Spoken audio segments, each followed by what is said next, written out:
there. Seraphim17 once again. This is my Metal Gear Solid 5 S-Rank walkthrough. This is episode 32, To Know Too Much, which I think is a really cool title.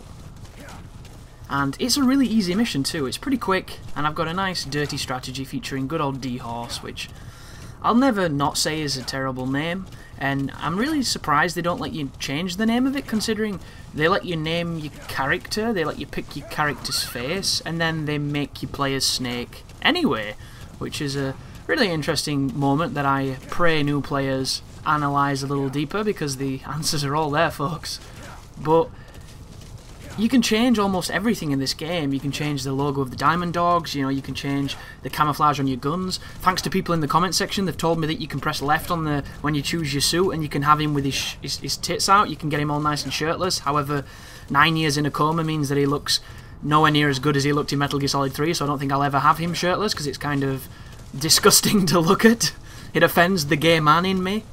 And but you can change all these things, and you have to call it D-Horse and D-Dog, which is really, really strange, because, you know, D is, unless you've been playing a whole bunch of D4, that sweary game that was ridiculous, and it had that guy that was obsessed with, you know, gotta find the D.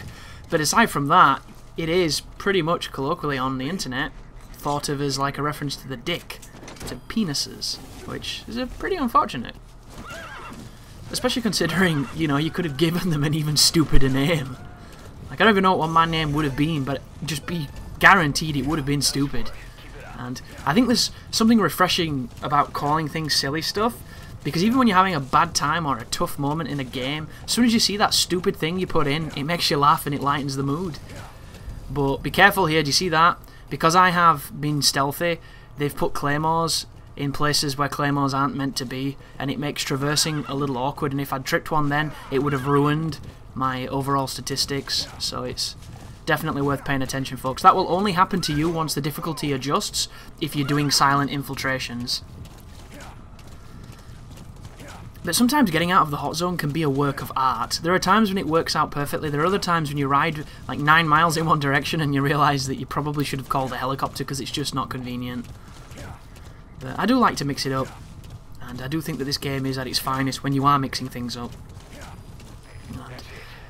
If you're wondering where I am currently as progress of this walkthrough, I only have to S-rank Metallic Archaea Extreme and Extreme Sahelanthropus, and I have no trouble with Sahelanthropus because you can use D-Walker and he's god tier if you've got him with some good weapons, but the Metallic Archaea, I cannot get an interesting strategy for people to do that isn't just boring and dull, but I'm working on it, folks, so don't worry.